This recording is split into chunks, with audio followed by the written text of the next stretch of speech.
So we begin with another amazing week of current affairs. Same process.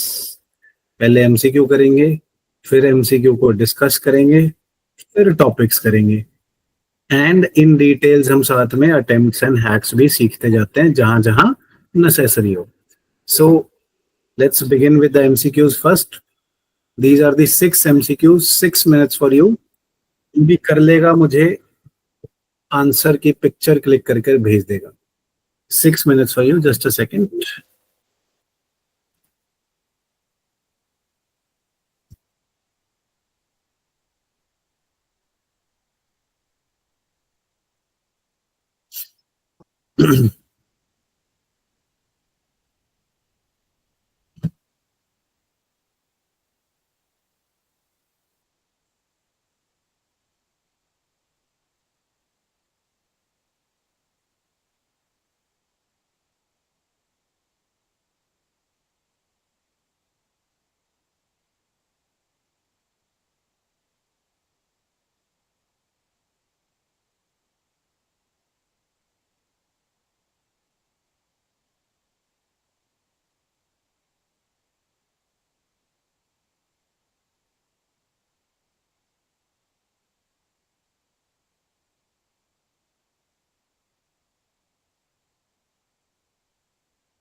हाँ जी, are we done? जिसका हो गया please click the picture of the answers and send it to me. WhatsApp कर दीजिए कि साथ साथ आपका स्कोर बता सकूं मैं।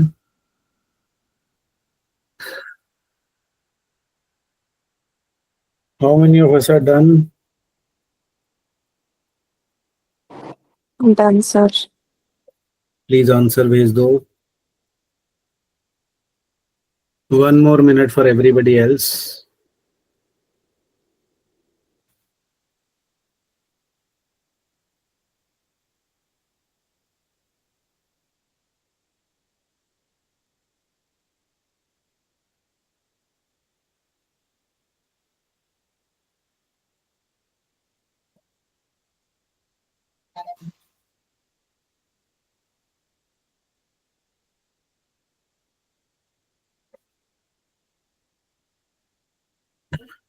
Thank you. तो काफी आंसर्स आए हैं मेरे पास, लेट्स डिस्कस देम नाउ।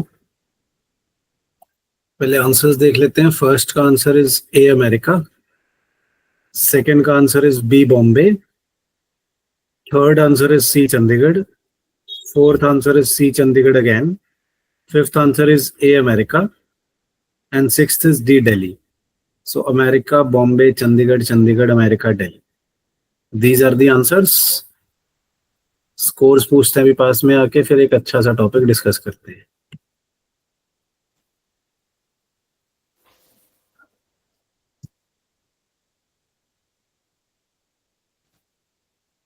हाँ जी, आ जाओ सामने सामने if you can. Sir answer एक बार दोबारा शो करेंगे स्क्रीन पे? Just a second ji.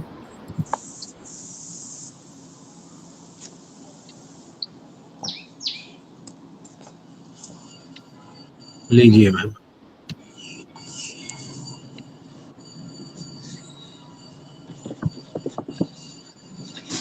A B C C A D. Done? चलो,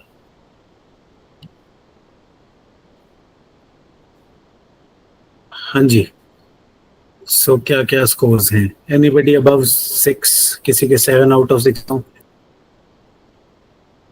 5 आउट ऑफ 6 और 6 out of 6, sorry 6 out of 6, 5 out of 6, 4 out of 6। Sir 4 और 5? 4 sir. Oh, well done. 3 out of 6. Yes sir. Yes sir. चलो 3 पे हैं हम। 2 out of 6, 1 out of 6, 0 out of 6। Aneet जी कितना score है आपने बताया नहीं ना? 5 ना 6 ना 7 ना 8।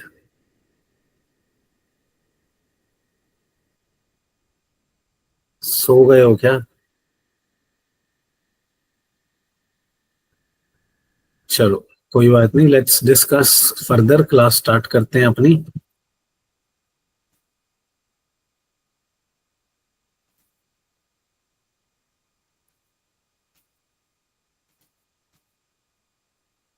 सो स्पेशल 301 रिपोर्ट, ये यूएस की रिपोर्ट है, यूएस निकालता है, and it is dealing with intellectual property rights. India को वॉच लिस्ट में रखा गया है, that's why it was in the news.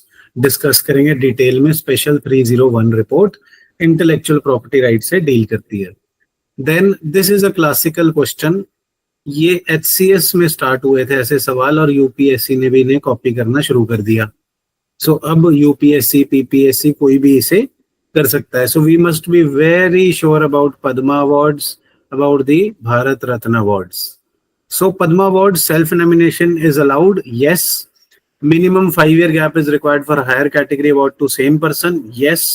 Government servants are eligible, nahi ji, they are not eligible, except doctors and scientists and doctors.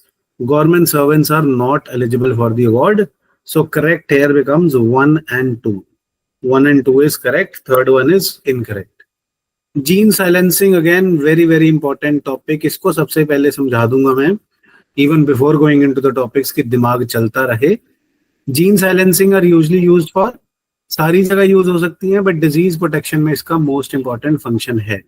Although GM crops में भी होते हैं, increase in yield में भी हो सकती है, बट डिजीज प्रोटेक्शन में इसका मोस्ट इंपॉर्टेंट फंक्शन है, ध्यान रखना। Right, then zero shadow day, this is a concept which is repeated over and over again. Sun और धरती का खेल, सन एंड अर्थ का खेल बार बार क्वेश्चंस में रिपीट होता है। सो अभी न्यूज आई थी अबाउट जीरो शैडो डे, जब एक लैटिट्यूड के टोटली ऊपर डायरेक्टली अबव दैट लैटिट्यूड सन होता है तो वर्टिकल चीजों की शैडो नहीं दिखाई देती, this is zero shadow day. और इंडिया में it is witness south of Bhopal, right, tropic of cancer and tropic of Capricorn के बीच वाले एरियाज में ही विटनेस हो सकता है, because sun is directly overhead only between these two latitudes, hence south of Bhopal, yes. No shadows of vertical objects are seen on this day, yes. Correct कौन से हुए जी? तीन, दोनों करेक्ट हो गए, both 1 and 2। Then another traditional topic जो बार बार क्वेश्चंस में आता है, कैबिनेट कमिटीज। कैबिनेट कमेटी को सेटअप करता है प्राइम मिनिस्टर, प्लीज ये जरूर ध्यान रखना, setup by the prime minister. Cabinet secretary acts as secretary level coordinator, नहीं, नेशनल सिक्योरिटी एडवाइजर होते हैं जो cabinet committee on security, actually इस ऑप्शन में एक वर्ड मिसिंग है, कैबिनेट कमेटी ऑन सिक्योरिटी के सेक्रेटरी कौन होते हैं? National security adviser. इस ऑप्शन को प्लीज थोड़ा सा करेक्ट कर लेना। So answer here becomes 1 only is correct. Then in which among the following cases was the doctrine of prospective overruling first used? Use Kesavananda में भी हुई है, बट फर्स्ट यूज हुई थी Golaknath versus state of Punjab. ये यूएस की डॉक्ट्रिन है, इसके बारे में डिटेल देखेंगे, बट इंडिया में पहली बार यूज हुई in this Golaknath versus state of Punjab. और कहां पढ़ते हैं हम Golaknath versus state of Punjab अपनी पॉलिटी की क्लासेस में?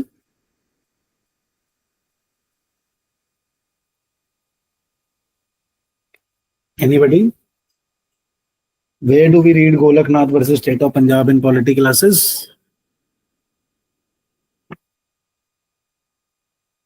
सर जुडिशरी एंड जैक वगैरह जब हम वो सब टॉपिक कर रहे थे तब भी शंकरी प्रसाद। फंडामेंटल राइट्स की अमेंडेबिलिटी पढ़ते हैं जब हम, कि क्या फंडामेंटल राइट्स अमेंडेबल हैं, तब जाके ये केशवनंदा भारती पे बेसिक स्ट्रक्चर डॉक्ट्रिन आती है, right? Yes, remember that. So judicial despotism की जगह first thing I like to teach you some biology. ये जीन साइलेंसिंग आएगा तो सही बाद में टॉपिक, बट तब तक आप लोगों के दिमाग ना बंद हो जाए, इसलिए पहले ही कर लेते हैं। अब आप हो, मैं हूं, कोई भी इंसान है, कोई भी लिविंग ऑर्गेनिज्म है, what is it? Primarily made up of protein ना, बिल्कुल बेसिक से चलेंगे, made up of protein. Protein कैसा होगा, बंदा कैसा होगा, इंसान लंबा होगा, गोरा होगा, काला होगा, छोटा होगा, बाल कैसे होंगे, ब्लैक होंगे, ब्लॉन्ड होंगे, कैसे कलर के होंगे, everything is determined by protein, right? Your hair are made of protein, your skin is made of protein, your bones are made of that, right? So protein किसका कैसा होगा ये हमारे डीएनए में सीक्वेंस्ड है, डीएनए में कोड है, DNA पे जीन्स, जीन्स में कोड, सो डीएनए में कोड है। नॉर्मल प्रोसेस में प्रोटीन कैसे बनता है? We have discussed this over and over again, but पता होना चाहिए। सो सबसे पहले डीएनए में जो सीक्वेंस है, जो कोड है, that is copied on to an RNA. RNA पे कॉपी होता है। इस प्रोसेस को क्या बोलते हैं हम, जब डीएनए से आरएनए बन रहा है? What is this process? Transcription. Very good, transcription. फिर ट्रांसक्रिप्शन के बाद ये जो आरएनए है, ये एमआरएनए मैसेज लेके जाता है, right? MRNA takes the message outside. Then कौन सी ऑर्गेनेलीज में प्रोटीन मैन्युफैक्चर होता है सेल की? Which organelles manufacture? राइबोसोम। हाँ जी। सो एमआरएनए मैसेज लेके जाता है राइबोसोम्स के पास, वहां पे ट्रांसफर आरएनए लेके आता है प्रोटीन, राइट? देन राइबोसोम्स में मैन्युफैक्चरिंग होती है प्रोटीन्स की, प्रोटीन की।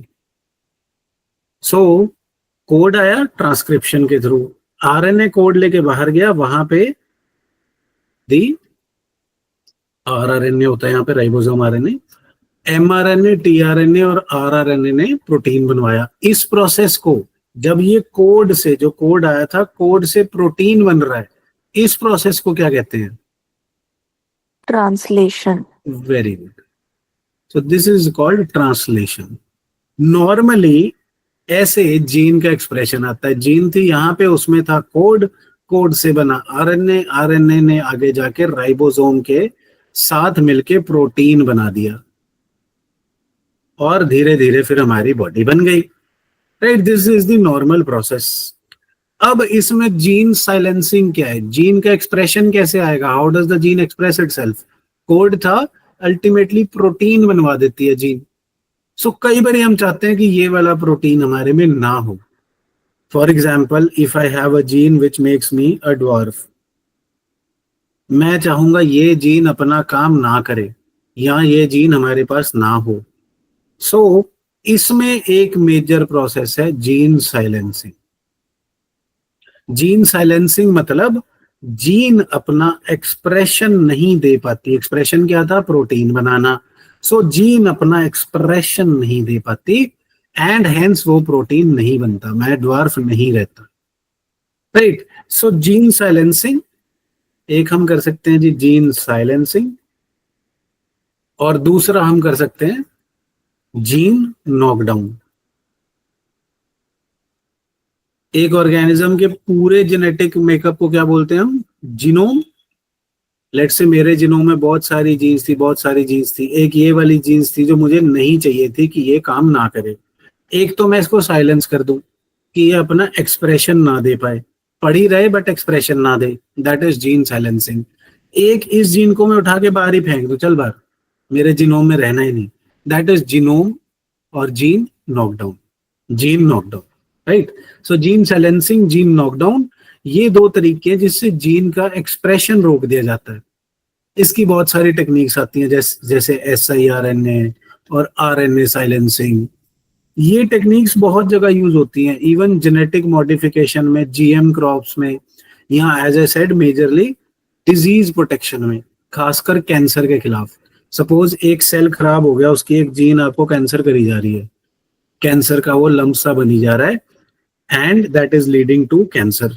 सो आप क्या करोगे? उस जीन को साइलेंस कर सकते हो कि भाई तू चुप होकर बैठ जा, बीमारियां मत कर, या उस जीन को नॉकडाउन कर सकते हो, right? So this is the simple biological process we must understand. शुरू में इसलिए कराया कि आपका दिमाग खुला रहे और आप लोग खुले दिमाग से सुन पाओ, राइट जी? Any problems, any issues over there? No, sir. Nothing? Chalo. So now coming to the topics itself, judicial despotism in India.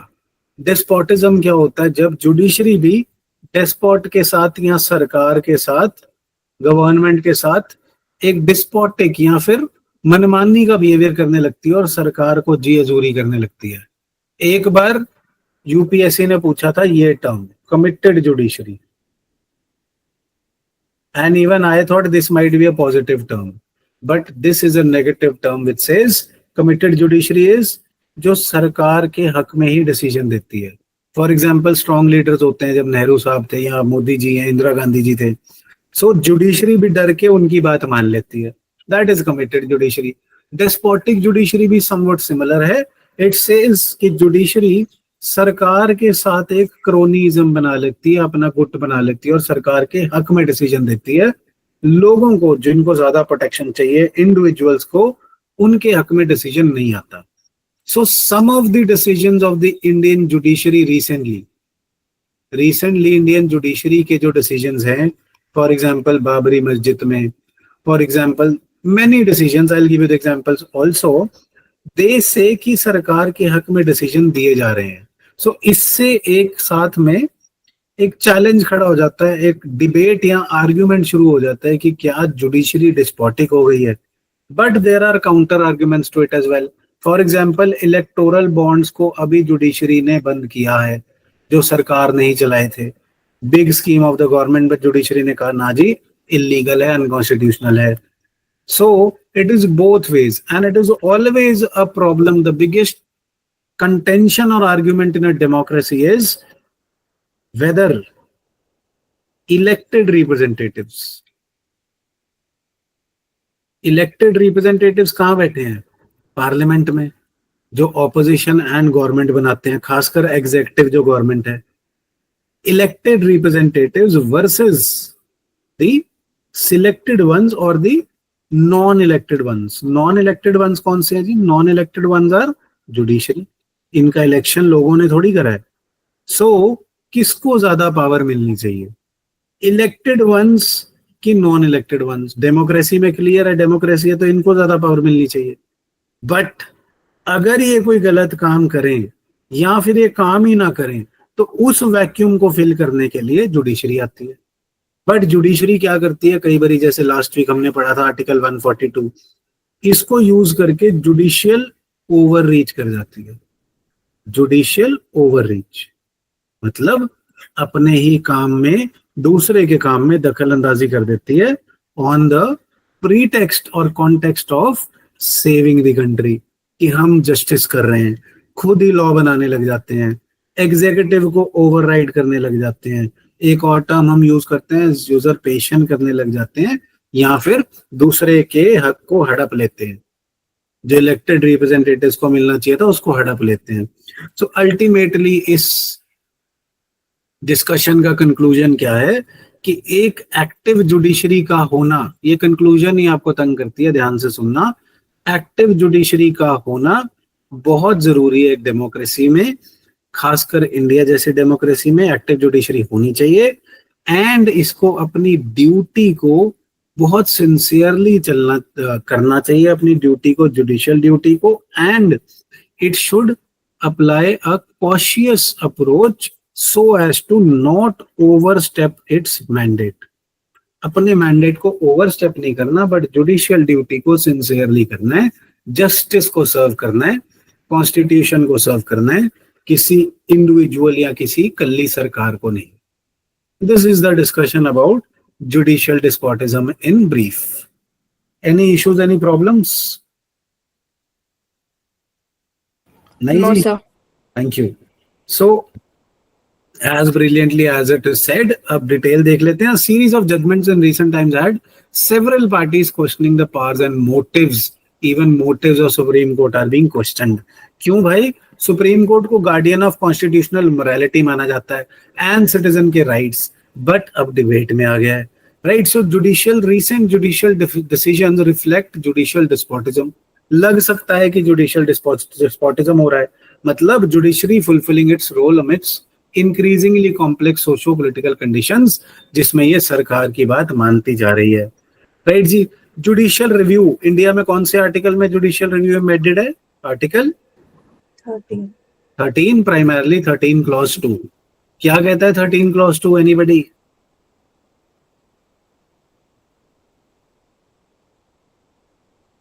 अरे बता दो यार। 13 clause 2 consistent with part 3 of the constitution will be null and void to the extent of their inconsistency। Exact word बता दो। वो नहीं बोलता साथ में कि the parliament can, the legislature cannot make any law which takes away और abridges fundamental rights and such laws would be declared void.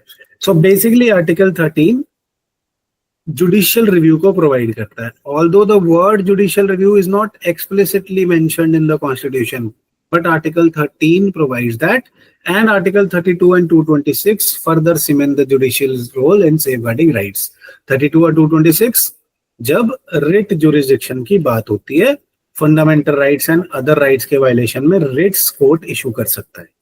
So judicial review provided है एंड पब्लिक इंटरेस्ट लिटिगेशन के साथ evolve हुआ है, locus स्टैंडाई को relax कर दिया गया। We have studied all this in basic classes as well, right? So अब क्या हो रहा था बीच में, we had seen in public interest litigation कि जुडिशियल ओवररीच भी हो रही थी। देन आर्टिकल 142 भी न्यूज में रहता है। This is, we studied it last week, जिसने नहीं देखा प्लीज लास्ट वीक की क्लास देख लेना। कंप्लीट जस्टिस सुप्रीम कोर्ट कर सकता है। Supreme court can even make laws, override the laws under this article और make laws, right? So landmark cases में यूज करा है, फॉर एग्जांपल बाबरी मस्जिद में 142 का यूज करा गया है, राइट? क्रिटिक्स आर्ग्यू कर रहे हैं, जैसे अभी लास्ट वीक हमने देखा था कि वाइस प्रेसिडेंट साहब कह रहे हैं 142 is a nuclear missile which is harming the democracy. Democracy के खिलाफ है शायद 142, वाइस प्रेसिडेंट साहब बोल रहे हैं। तो क्या ये खिलाफ है कि नहीं? What are the landmark judgments? So mixed reactions कौन सी आए हैं? डीमोनेटाइजेशन को अपहोल्ड कर दिया कि सही है, जबकि इतनी प्रॉब्लम्स हुई। सेम सेक्स मैरिज को रिकॉग्नाइज नहीं किया, जबकि एलजीबीटीक्यू के राइट्स खुद बता दिए थे। Bye the way, marriage debate आपके पास एब्सोल्युटली क्लियर होना चाहिए, फंडामेंटल राइट टू मैरी है कि नहीं। अगर नहीं क्लियर तो बताना, मैं समझा दूंगा। Right to marry one's choice fundamental right है कि नहीं? Can you marry the person of same gender? Right. So supreme court की जजमेंट डीमोनेटाइजेशन को सही ठहराया, शायद गलत ठहराना था। सेम सेक्स मैरिज को रिफ्यूज कर दिया रिकॉग्नाइज करने को, शायद रिकॉग्नाइज करना था। राफेल डील में कुछ भी गलत नहीं मिला। एनआरसी इन असम को अपहोल्ड कर दिया। Then not intervening in Pegasus surveillance case, जो व्हाट्सएप सर्वेलेंस वाला हुआ था, इजराइल वाला। Then delay in hearing petitions on CAs and EVMs, citizenship amendment act and the electronic voting machines, इस पे कुछ नहीं हो रहा। तो इस करके शायद कहा जा रहा है, आर्ग्यू करा जा रहा है, एलेज किया जा रहा है that the supreme court does not counter the government stance.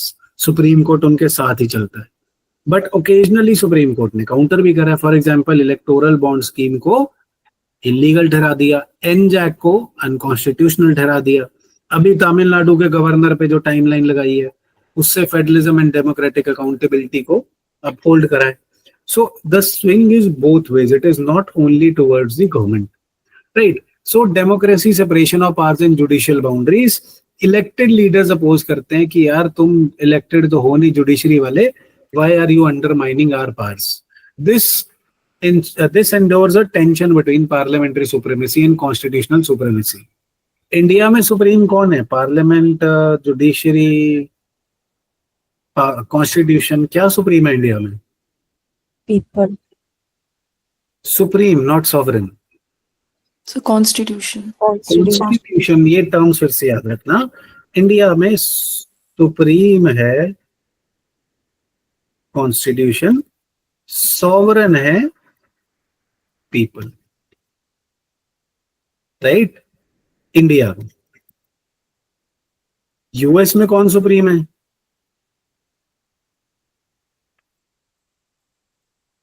US में सुप्रीम है जुडिशरी। यूके में कौन सुप्रीम है? Parliament. Parliament. Very good, right. So Jawaharlal Nehru साहब ने वार्न किया था, जुडिशरी को थर्ड चेंबर नहीं बनना चाहिए, while simultaneously acknowledging its role as correcting legislative missteps. So critics क्या आर्ग्यू कर रहे हैं? Unelected judges, this is the term which they use again and again. Unelected judges overturning laws passed by elected representatives. This seems anti-democratic, but scholars कहते हैं कि judicial review is also indispensable. नहीं तो कई बारी डेमोक्रेसी में elected representatives गलत decision ले लेते हैं।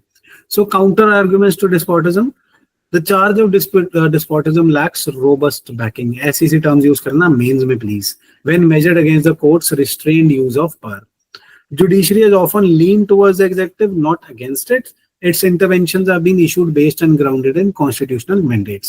कि judiciary तो constitution के लिए decision देती है। Instances where the court has pushed boundaries, such as governor case, were aimed at correcting in executive inaction. So judiciary executive की तरफ या लोगों की तरफ नहीं है, judiciary तो justice की और constitution की तरफ है।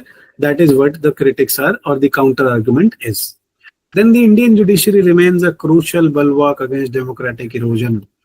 ये ऐसी सी टर्म्स अपने पास नोट करते चलना, बाद में काम आएंगी, right. So critic bulwark against democratic erosion and executive excesses, while concerns about judicial overreach are valid and necessary in democracy, the current discourse must differentiate between despotism and judicial duty. So despotism नहीं करना, but judicial duty तो करनी ही करनी है। And the judiciary must stay within its constitutional bounds, but it also must not shy away from upholding justice and accountability. Very good lines for ending an answer. You can use them. Right ji, next topic पे आते हैं, dark matter. अब ये term बड़ी fancy सी, ऐसा लगता है बहुत मुश्किल होगा, कुछ भी मुश्किल नहीं है। तो जब हम बिल्कुल ही देसी तरीके समझते हैं, हाइड एंड सीक बचपन में सबने खेली है, लुक्का छुपी, आई होप खेली होगी। Yes, sir.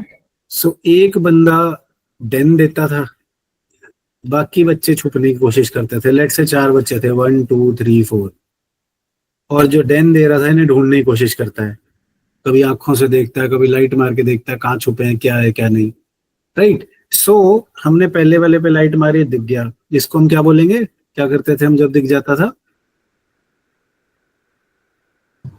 बचपन में? आई स्पाई तो अब सीखा है कि आई स्पाई होता है, आई स्पाइस बोलते थे।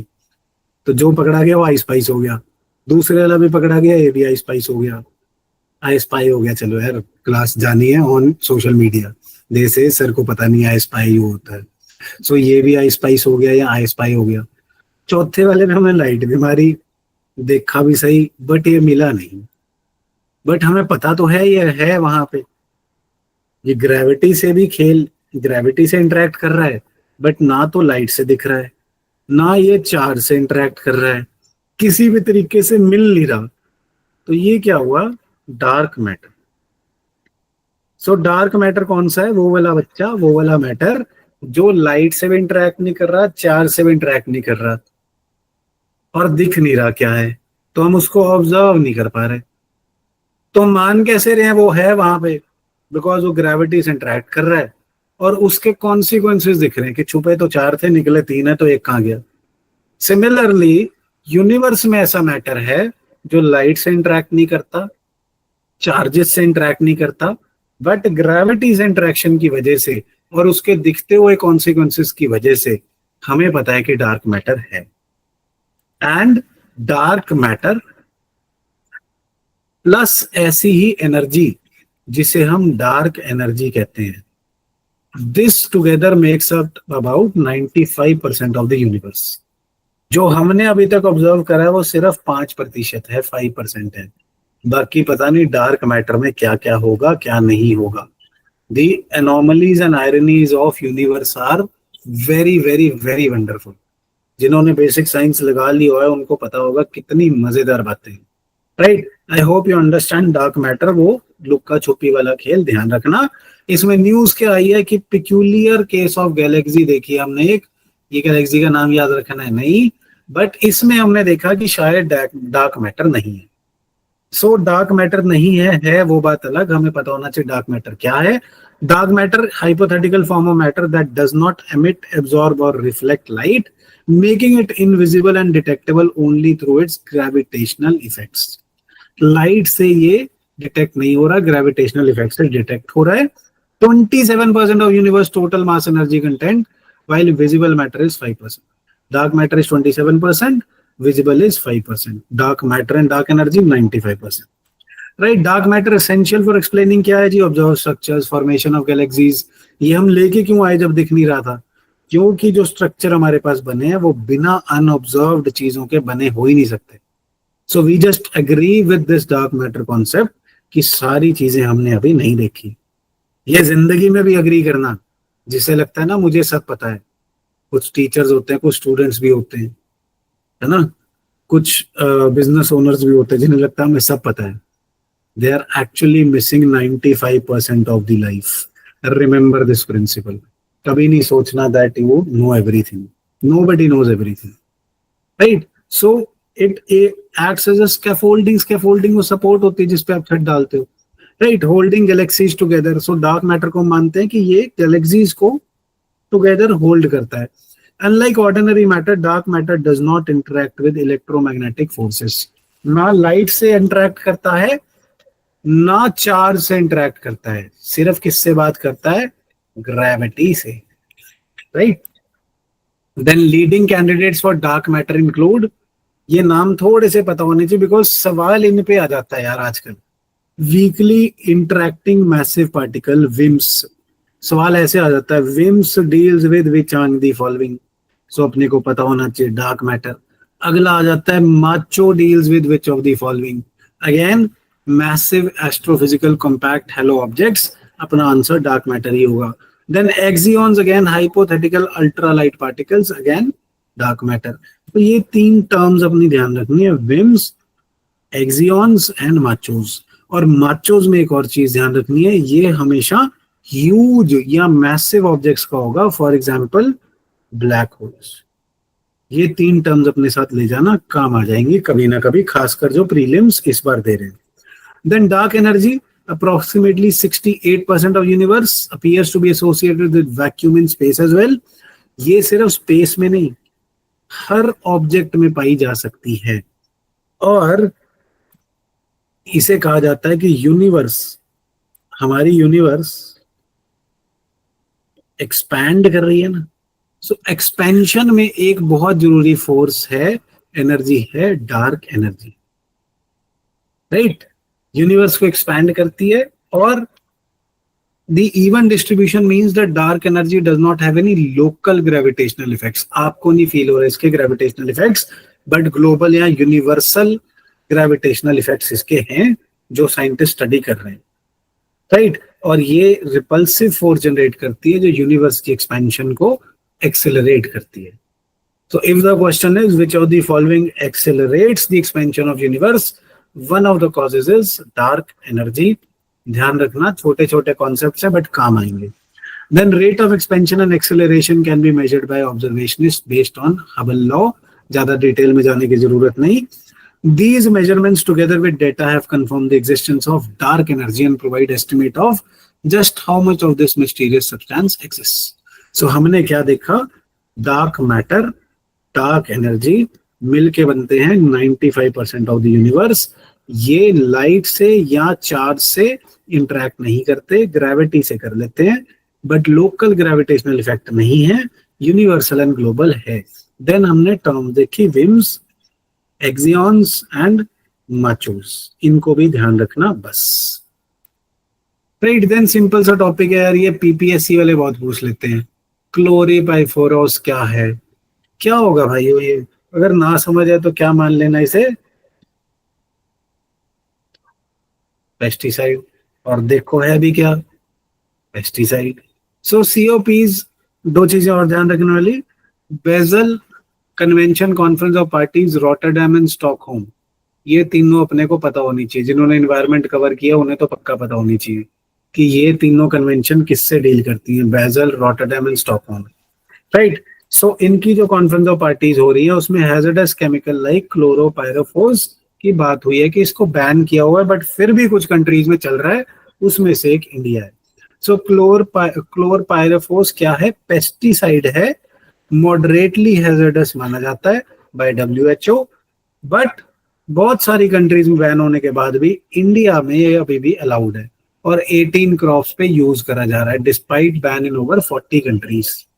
तो दिक्कत क्या, हमें इसमें जस्ट नाम याद रख लेना कि पेस्टिसाइड है, ऑब्वियसली न्यूरोटॉक्सिक होगा, बहुत सारी बीमारियां होंगी इससे, इरिवर्सिबल ब्रेन डेथ, रहने दो, ये ध्यान रखना है। क्लोरोपाइरोफोस पेस्टिसाइड है और ये बैंड है बाकी सारी कंट्रीज में, 40 कंट्रीज में, बट इंडिया में अलाउड है, राइट। एक और चीज, पेस्टिसाइड एक्शन नेटवर्क, ऐसी सी चीजें पूछ ली जाती हैं। ये इंडिया का पेस्टिसाइड एक्शन नेटवर्क है, ग्लोबल एडवोकेसी करता है, इट एडवोकेट्स की क्लोरोपाइरोफोस को एनेक्सर 3 ऑफ रॉटरडैम कन्वेंशन में डाला जाए, कि इसका ये ध्यान रखना, जो भी एनेक्सर 3 में आ जाता है रॉटरडैम कन्वेंशन की, उसको ट्रेड करने से पहले प्रायर इन्फॉर्म्ड कंसेंट देना पड़ता है। So this pan network wants कि क्लोरोपाइरोफोस के लिए प्रायर इन्फॉर्म्ड कंसेंट तो बता के दिया जाए कि हाँ ये जहर दे रहे हैं तुम्हें। देन इट ऑल्सो वांट्स कि annexure A of Stockholm convention में भी आ जाए, स्टॉकहोम कन्वेंशन में भी ग्लोबल बैन लगा दिया जाए if it can be done, क्योंकि सेफर ऑल्टरनेटिव्स अवेलेबल है मार्केट में, राइट जी। अनऑथराइज यूज भी हो रहा है इंडिया में, हर चीज का अनऑथराइज यूज हो रहा है, इवन इंक्लूडिंग ह्यूमन बीइंग्स। सो 2022 रिपोर्ट ने बताया कि क्लोरोपाइरोफोस, एग्रोकेमिकल्स, पैराक्वाट और इलीगल यूजेस इसके बहुत सारे हैं। तो हमें किसका यूज करना चाहिए इसके खिलाफ, central insecticides board and registration committee, CIBRC। ये क्या करता है जी, ये काम करता है under directorate of plant protection, quarantine and storage, part of department of agriculture, ministry of agriculture.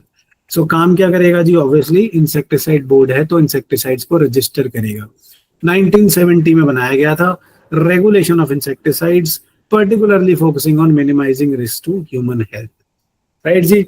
और इसमें एक ऐसी सी एक्ट भी है जो हमने सुनी भी नहीं होती और सवाल आ जाता है, insecticides act forms a statutory basis for this board. It came into effect in 1971 along with notification of insecticide rules 1971. Act क्या करेगी? Regulation of import, manufacture, sale, transport etcetera of insecticides. बस ये नाम से याद रख लेना, कभी काम आ जाता है. Then we come to the doctrine of prospective overruling. Prospective overruling क्या है? Very very simple doctrine. If you remember, हमने बिल्कुल सिंपल एग्जांपल से समझते हैं इसको. एक 9 शेड्यूल बनाया था. कौन सी अमेंडमेंट से आया था 9 शेड्यूल? फर्स्ट. इस अमेंडमेंट में 9 शेड्यूल में कहा गया था कि जो भी लॉज 9 शेड्यूल में प्लेस हो जाएंगे, they would be beyond judicial review. They will not be judicially reviewed. फिर इस पे बहुत सारे केसेस होते रहे कि ये सही है कि नहीं. अल्टीमेटली केशव नंदा भारती केस में क्या बोला गया कि ये वाला जो 9 शेड्यूल है, that is judicially reviewable from which date? From the date of judgment. कौन सी डेट ऑफ जजमेंट थी जी केशव नंदा भारती की? 24th April Yeah. 1953. 24 अप्रैल. कौन सा साल? 1973. सो इन्होंने बोला 24 अप्रैल 1973 के बाद, आफ्टर 24 अप्रैल 1973, अब जो भी इस शेड्यूल में आएगा वो जुडिशली रिव्यूएबल है. बट इससे पहले जो भी 9 शेड्यूल में हो गया वो हो गया, उसे भूल जाओ. आगे जो भी होगा वो जुडिशली रिव्यूएबल होगा. पीछे जो हो गया उसे भूल जाओ. प्रोस्पेक्टिव आने वाले टाइम में जो होगा वो रिव्यूएबल होगा. दिस इज प्रोस्पेक्टिव ओवररूलिंग कि जो पहले था ओल्ड को फॉरगेट, न्यू को check. This is prospective overruling. इसका उल्टा क्या होता है प्रोस्पेक्टिव ओवररूलिंग का? कि आज के आगे से नहीं, पीछे से इफेक्ट करना है. प्रोस्पेक्टिव का उल्टा होता है रेट्रोस्पेक्टिव. Very good. रेट्रोस्पेक्टिव ओवररूलिंग की पहले, अगर रेट्रोस्पेक्टिव ओवररूलिंग होती, जो पहले भी 9 शेड्यूल में हुआ है उसको भी दोबारा से सही किया जाता. बट अगर 9 शेड्यूल में कोर्ट ऐसा कर देता तो जो पहले के लैंड डिस्ट्रीब्यूशन हो चुके हैं, 9 शेड्यूल को यूज करके अमीरों से लैंड लेके गरीबों में बांटा, लैंड सीलिंग लगाई, एग्रीकल्चर रिफॉर्म्स करे. अब गरीब के पास 1 एकड़ भी लैंड पूरा नहीं था, 7 कनाल जगह थी या 10 मरले जगह थी एग्रीकल्चरल. अब वो भी उससे वापस ले लोगे तो what will it lead to? It will lead to instability, chaos, multiplicity of proceedings, है ना. सो इस करके to maintain stability and avoid multiplicity of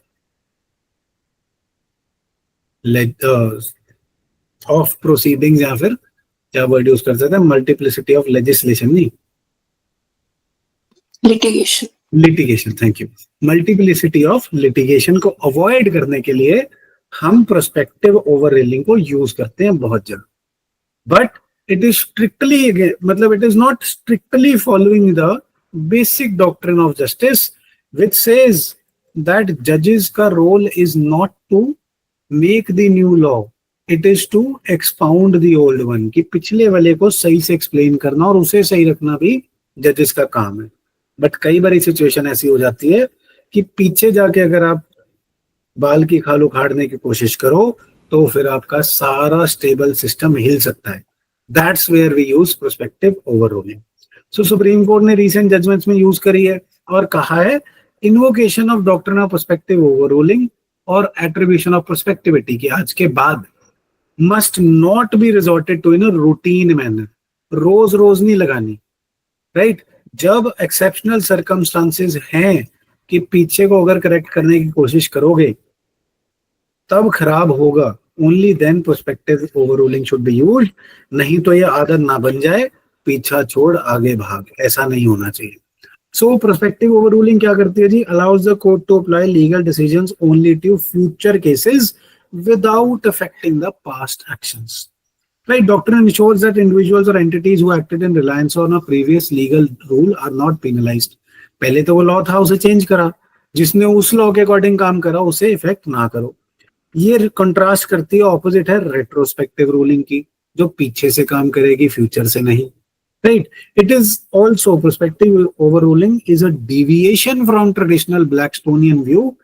ये ध्यान से देखना, duty of court was not to pronounce a new rule, नया rule बनाना आपका काम नहीं है, but to maintain and expound the old one. पीछे से सब सही चले वो आपका काम है, बट प्रोस्पेक्टिव ओवर रूलिंग इसका एक्सेप्शन है। Doctrine was first recognised in American jurisprudence. आजकल ये भी सवाल आ जाता है कि प्रोस्पेक्टिव ओवर रूलिंग कहाँ से आई है जी? प्रोस्पेक्टिव ओवर रूलिंग अमेरिका से आई है, फिर इंडिया एंड यूके ने इसको अडॉप्ट कर लिया। इंडिया में पहली बार Golaknath versus state of Punjab में यूज हुई थी, Golaknath versus state of Punjab के केस में पहली बार यूज हुई थी। उसके बाद बहुत बड़ी यूज हुई, for example Keshavananda Bharati. But इसका प्राइमरी गोल क्या है? To ensure fairness and avoid legal chaos.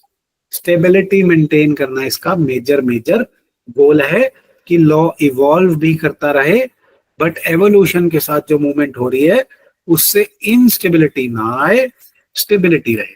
So Indian jurisprudence on doctrine of prospective overruling पहली बार Golaknath versus state of Punjab में 1967 में यूज करी थी। इससे टर्निंग पॉइंट आया बिकॉज डॉक्ट्रिन को फर्स्ट बार यूज करा गया। Whole purpose to avoid reopening settled issues, multiplicity of litigation या प्रोसीडिंग्स को अवॉइड करना। एंड प्रोस्पेक्टिव ओवररूलिंग के बाद भी subordinate courts are bound to apply to future cases only. Subordinate court भी इसको प्रोस्पेक्टिवली अप्लाई करेंगे, रेट्रोस्पेक्टिवली नहीं। राइट, सुप्रीम कोर्ट ने instances where Supreme Court may specify date when declaration shall come into effect, thereby not disturbing the decisions taken before such a date. कि date जैसे 24 अप्रैल हमने मान ली 1973 की, तो सुप्रीम कोर्ट डेट दे सकता है प्रोस्पेक्टिव ओवररूलिंग की इसके बाद से अप्लाई हो। Right, then we come to cabinet committee on security. ये पाकिस्तान के साथ जो वॉर होने वाली है, पाकिस्तान को जो मार पड़ने वाली है, जो पाकिस्तान भूखे नंगे हमसे पंगे ले रहे हैं, उसके लिए न्यूज में आया था। बिकॉज 5 बड़े रिटेलिएशन स्टेप्स लिए इंडिया में, हमने लास्ट वीक शायद देखे थे। तो कैबिनेट कमिटी ऑन सिक्योरिटी में लेटेस्ट न्यूज तो यही है because of retaliatory measures against Pakistan. But इसमें पता क्या होना चाहिए? मैं 2-3 बातें पता होनी चाहिए। एक तो कमेटी सिस्टम है क्या, है ना? कमेटी सिस्टम, पार्लियामेंट बहुत बड़ी बॉडी है और उसके बाद टाइम कम है, इसलिए स्पेशली हमने स्पेसिफिक टास्क के लिए जो डिटेल में एनालाइज करना है उसके लिए कमिटीज बनाई है। बहुत मेजर कमिटीज हैं पार्लियामेंट्री कमिटीज। ये कॉन्ट्रास्ट प्लीज ध्यान रखना, 10 सेकंड ध्यान से सुन लो। पार्लियामेंट्री कमिटीज बनी है for making the executive responsible to whom. सुन पा रहे हो? एग्जीक्यूटिव किसको रिस्पॉन्सिबल होती है?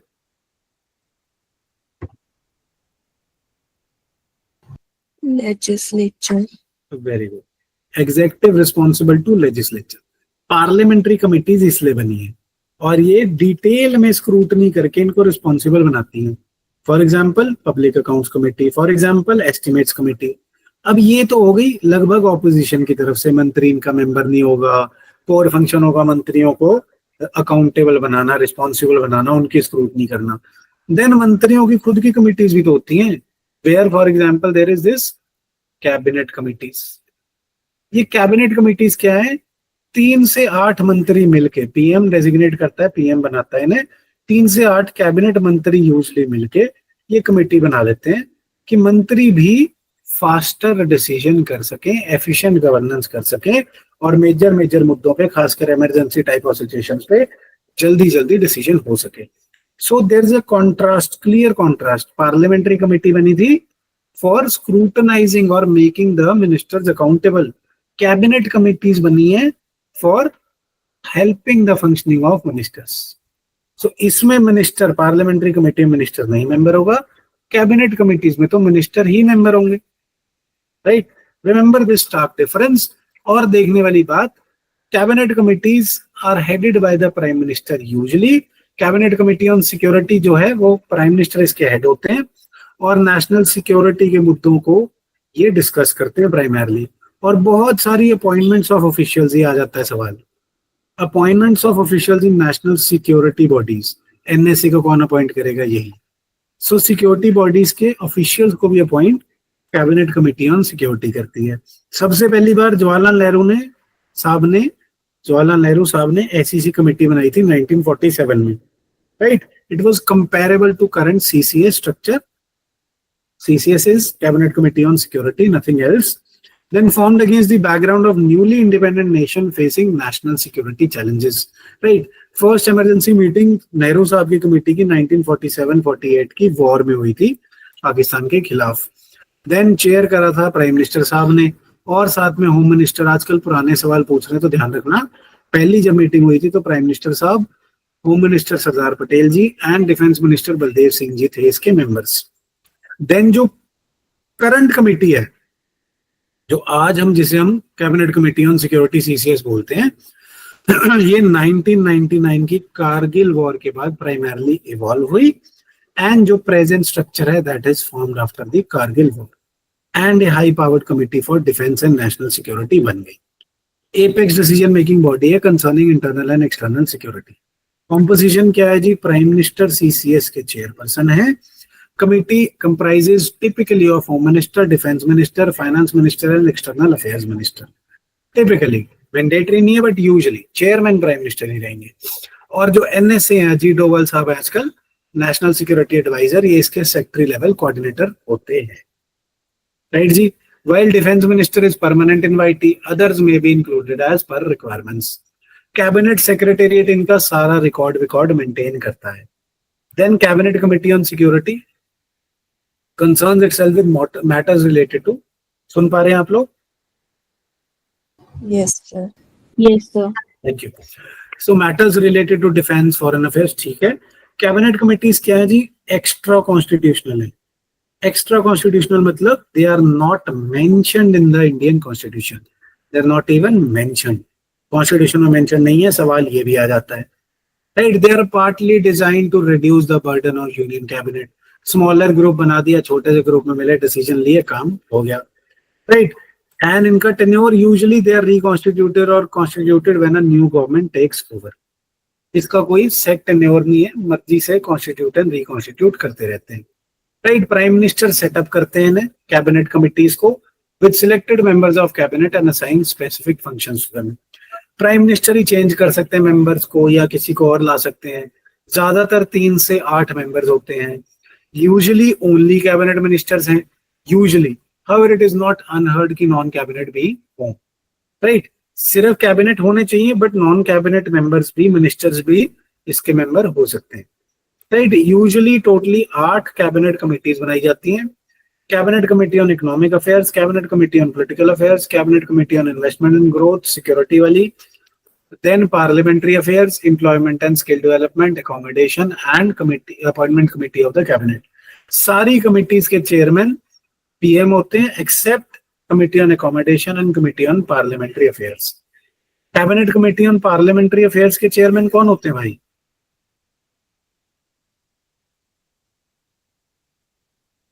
Who is the cabinet committee on parliamentary affairs के chairman कौन होते हैं?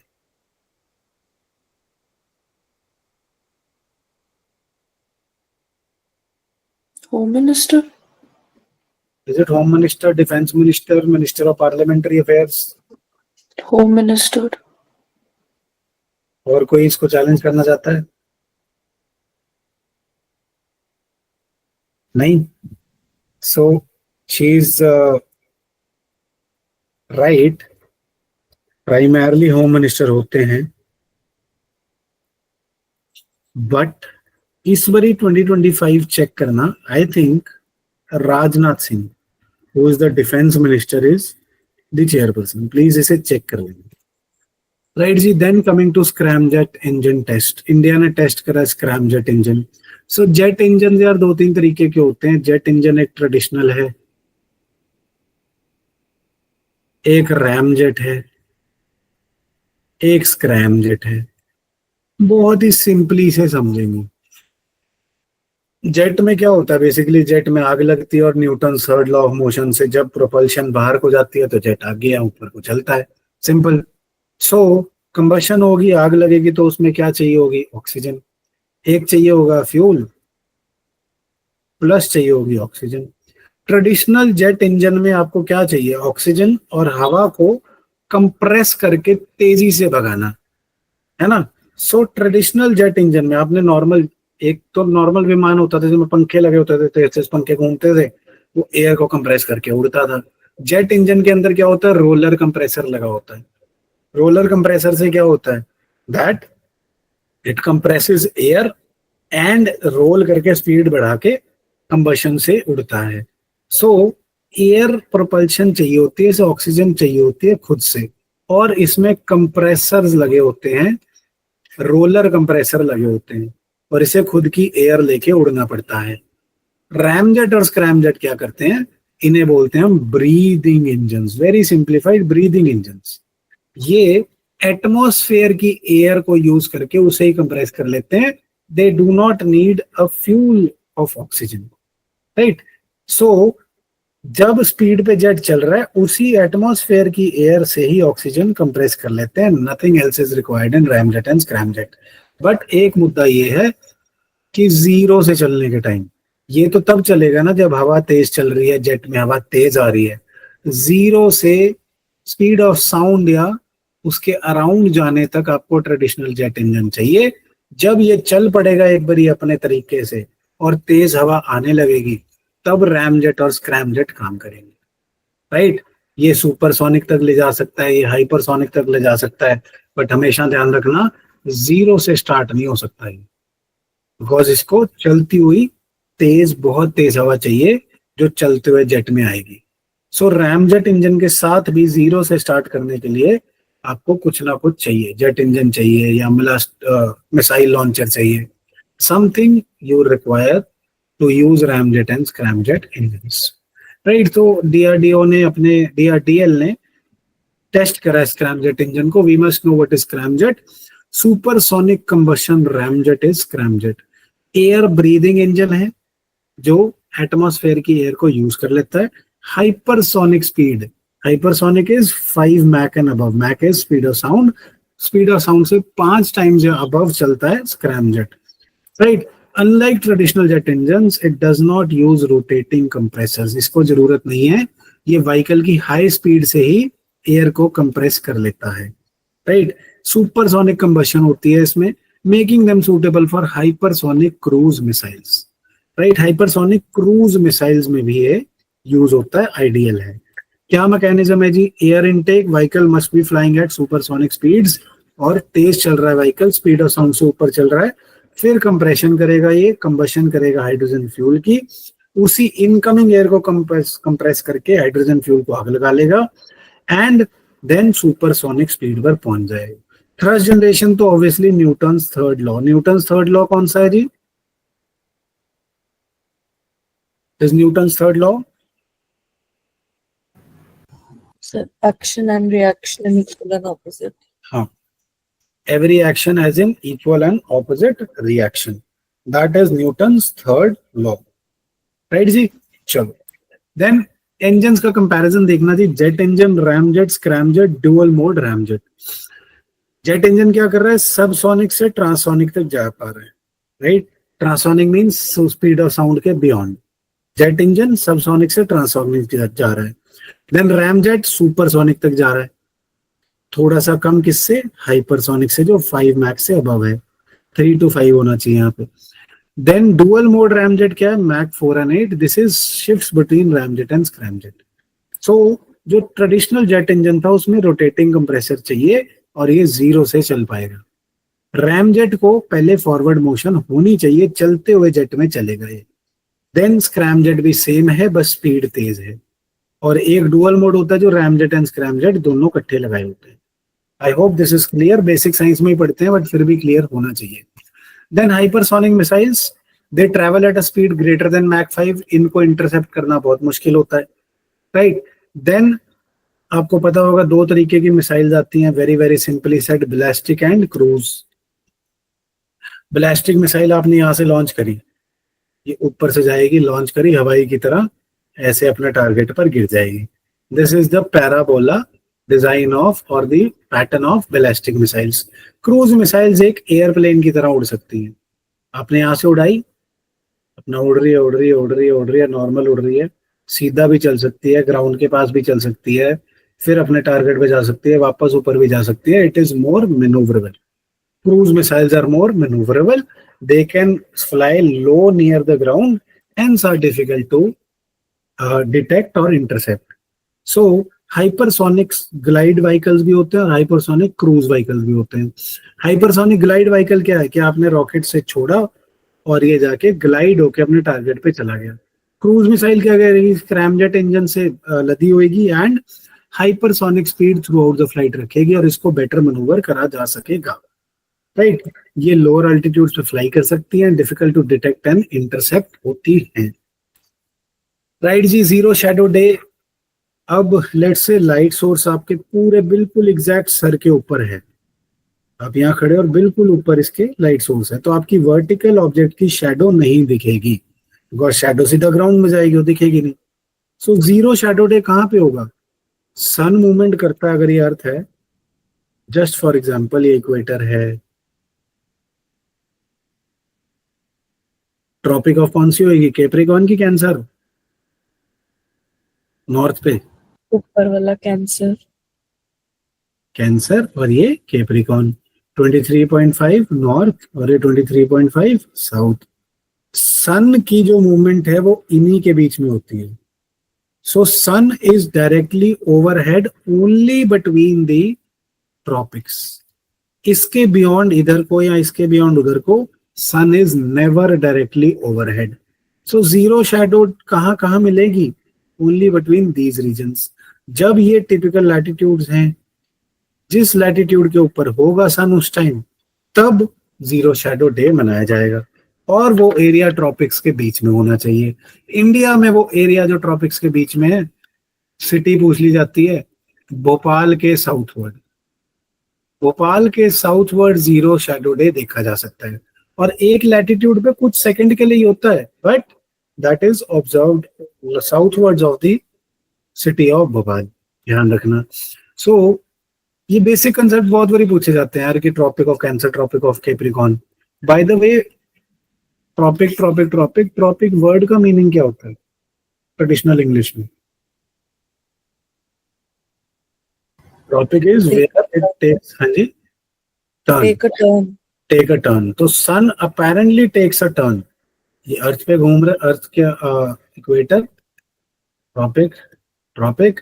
सन ऐसा लगता है कि यहां से आया, यहां गया, इस लाइन के आके वापस टर्न कर लिया, तो एक बार ही सन नॉर्थवर्ड जाता है, ऐसा लगता है, मैं वैसे धरती घूम रही है, बट अभी मानो कि एक बार ही सन नॉर्थवर्ड जाता है, एक बार ही सन साउथवर्ड जाता है। सो लेट्स से हम इस लैटिट्यूड पे रहते हैं, एक बार ही हमारा जीरो शैडो डे तब आएगा जब नॉर्थवर्ड जा रहा है सन, एक बार ही जीरो शैडो डे तब आएगा जब साउथवर्ड जा रहा है, right. So zero shadow day can be observed twice at the same latitude, one when the sun is going northwards, second when it is going southwards. So interesting celestial phenomenon है, twice in a year होता है। sun directly overhead होगा, no shadow of any vertical object can be seen, because बिल्कुल overhead है तो vertical object की shadow नहीं मिलती। ये tropic of cancer and tropic of capricorn के बीच में ही होता है, because sun is directly overhead only in these latitudes. Then the phenomenon transpires when sun's declination becomes equal to latitude.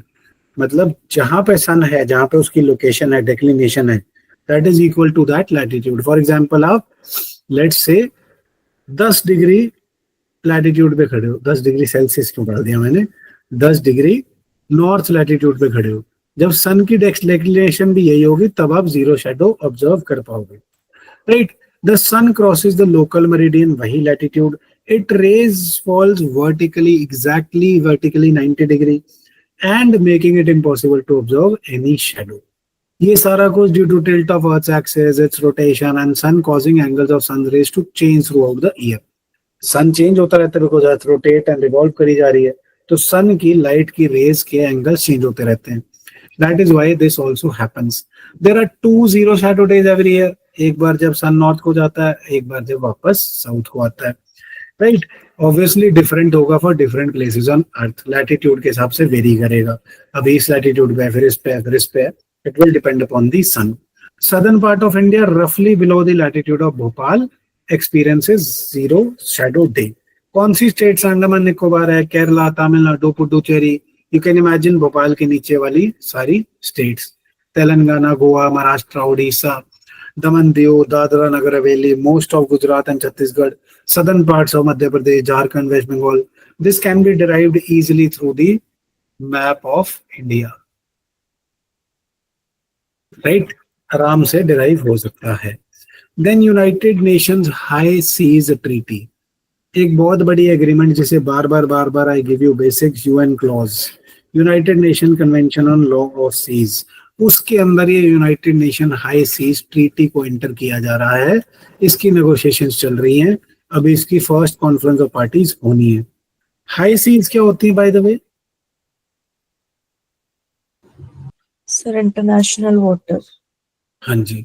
तो चलो एक बार ये भी समझा दो मुझे. ये इंडिया है, इसके पहले, इसके लाइन से पहले 12 नॉटिकल माइल में क्या होगा? Territorial water. टेरिटोरियल सी. इसके बाद की डिवीजन Next 12 nautical miles या coast से 24, baseline से 24 nautical miles would be contiguous zone. Exactly, contiguous zone. फिर इसके बाद 200 नॉटिकल माइल तक. EEZ. यार पूरा बोल दो. Exclusive economic zone. Exclusive economic zone. Thank you. और एक्सक्लूसिव यहाँ पे तो पूरी अपनी टेरिटोरियल सी होगा कि इसके सारा लॉ हमारा लगेगा, इंडिया का सारा कुछ एक्सप्लोर हम कर पाएंगे. यहाँ पे भी लॉ लगा सकते हो इनडायरेक्टली और एक्सप्लोर कर सकते हो. यहाँ पे इकोनॉमिक चीजें, रिसोर्सेज आपके हैं, आप यूज कर सकते हो. इसके बियॉन्ड जो पानी है, इसके बियॉन्ड जो पानी है, that is part of international waters या फिर हाई सी. ये किसी का नहीं है, ये खुदा का है. तो जो खुदा का हो जाता है, जैसे पब्लिक पार्क को हम खुदा का मानते हैं, वहां पे गंद फेंकते हैं, गंदी हरकतें करते हैं, नहीं करनी चाहिए. So this is called tragedy of commons. So जो कॉमन चीज है उसको सारे एक्सप्लॉइट करना चाहते हैं, पार्क में बैठ के हरकतें करना चाहते हैं, बट उसको साफ कोई नहीं करता.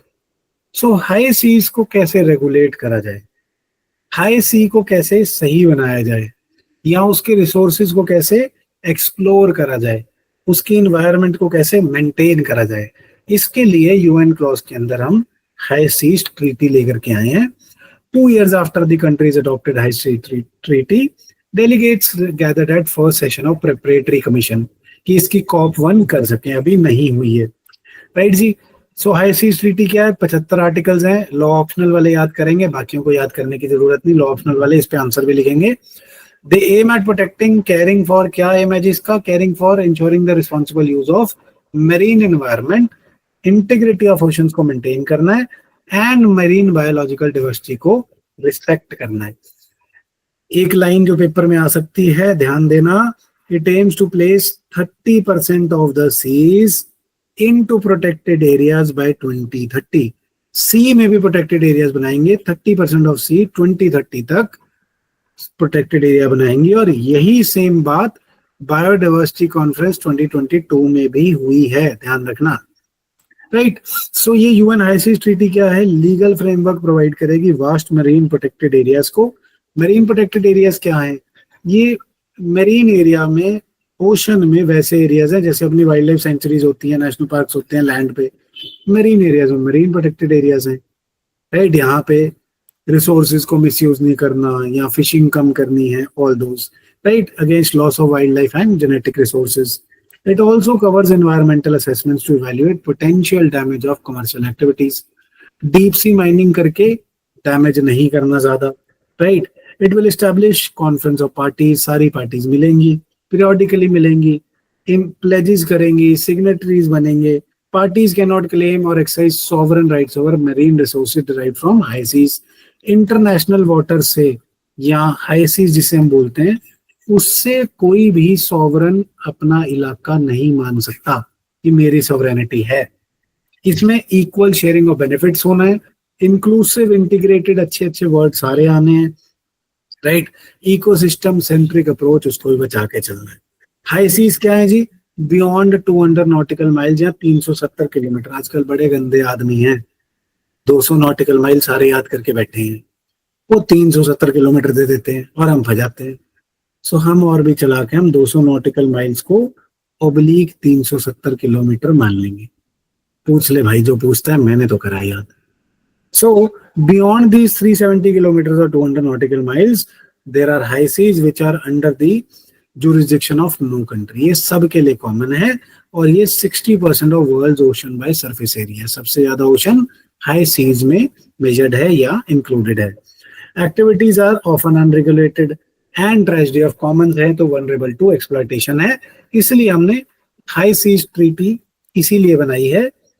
एंड एक और नाम याद रखना, प्रिपरेटरी कमीशन में agreement and just a second, ऐसी ट्रीटी का दूसरा नाम यहाँ पे होगा biodiversity beyond natural jurisdiction agreement.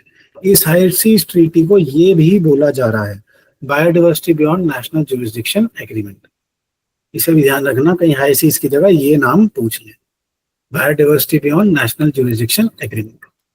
Right जी। Then RNA based antiviral gene silencing जो शुरू में समझाया था वही टॉपिक है। इसको प्लांट्स में यूज करा जा रहा है तो अब समझाने की जरूरत नहीं पड़ेगी, जस्ट प्लांट्स में इसे यूज करा जा रहा है।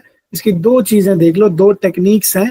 होस्ट इंड्यूस्ड जीन साइलेंसिंग कि खुद से जब वायरस आता है प्लांट के अंदर, ध्यान रखना इसे, वायरस आता है प्लांट के अंदर तो उसके आरएनए से डीएस आरएनए या फिर साइलेंसिंग आरएनए बनाया जाता है।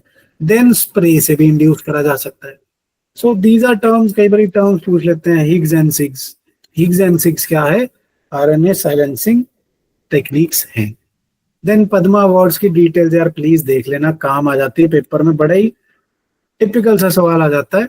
तो प्रेसिडेंट साहब ने कन्फर्म करे हैं, ठीक है, स्टेट सर्विस दोगे तो नाम देख लेना उस स्टेट से किसको मिले। बाकी important thing is this, very important topic बन चुका है ये। 1954 में स्टार्ट किए गए थे पद्मा अवार्ड।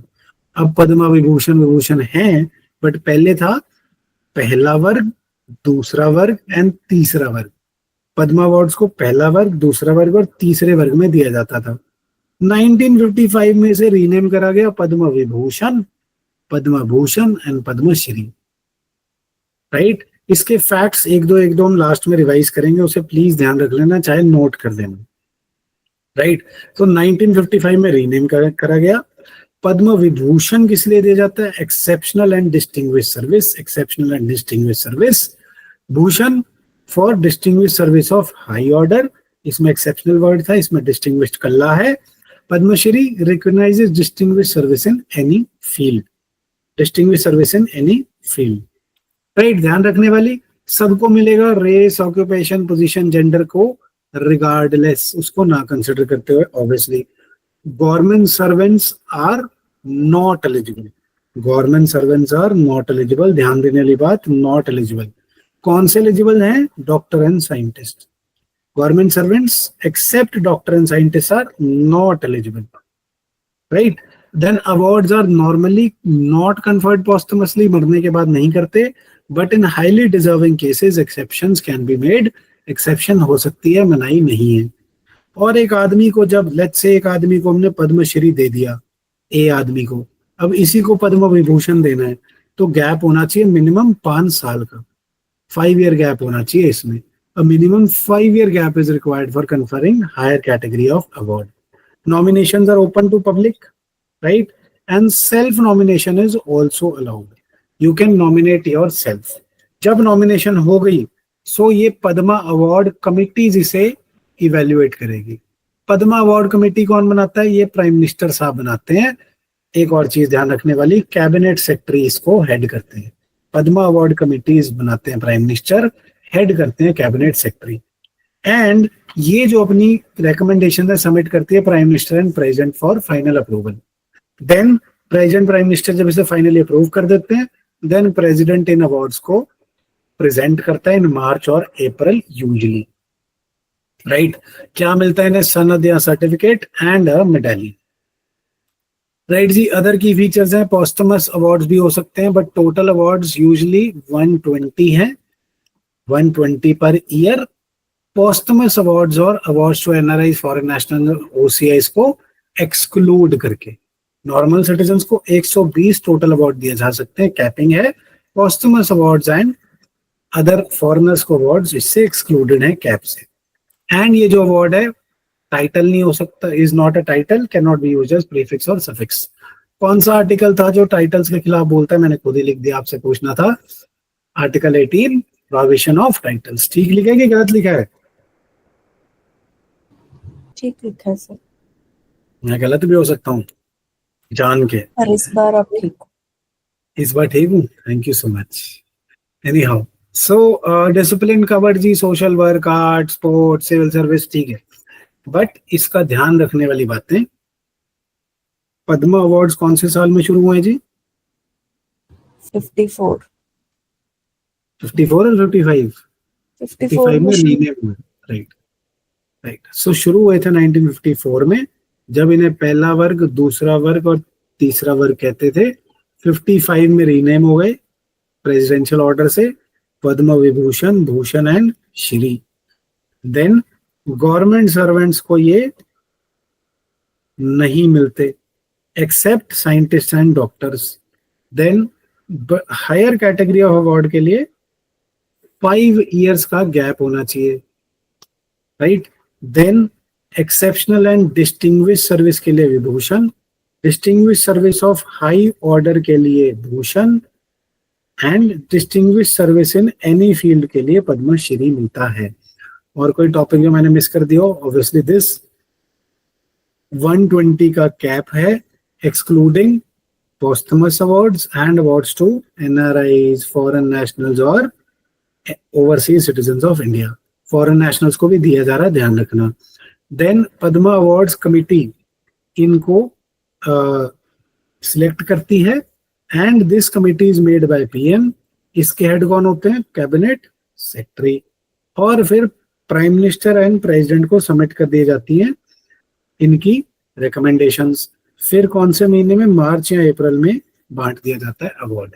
प्लीज ध्यान रखना, काम आएगा ये पेपर में। देन स्पेशल 301 रिपोर्ट, एक ही चीज मैं इसमें कहना चाहूंगा, यूएस पब्लिश कर रहा है, आईपीआर से रिलेटेड है। क्या रहा है?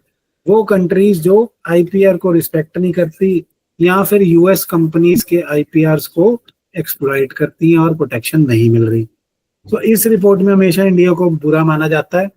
यूएस ट्रेड रिप्रेजेंटेटिव इसको पब्लिश कर रहा है, trade representative office, special 301 report को, और इंडिया को प्रायोरिटी वॉच लिस्ट में रखा गया है। So annual report by United States trade representative, USTR है, यूएनटीआर नहीं है, यूएसटीआर है। ये 1974 से रेगुलरली आ रही है, एवरी ईयर सिंस 1989 पब्लिश हो रही है। किस लिए होती है? Countries that are considered by US as not providing adequate and effective protection of intellectual property rights. हम खासकर फार्मेसी में हमें कहा जाता है कि हम दूसरों के राइट्स खा जाते हैं, राइट। प्रोटेक्शन नहीं मिल रही, यहाँ पर fair and equitable market access नहीं मिल रहा। It designates country as priority foreign country, सबसे पहली category, priority watch country and priority list country. India को किसमें रखा गया है? Priority watch list, priority watch country में, सेकंड कैटेगरी में। So designation as priority foreign country, इसमें इन्वेस्टिगेशन करो and possible application of sanction लगाओ। सबसे खतरनाक ये डिवीजन है, राइट। प्रायोरिटी वॉच लिस्ट में क्या है कि भैया डेफिशिएंसीज हैं, ग्रेटर अटेंशन दो।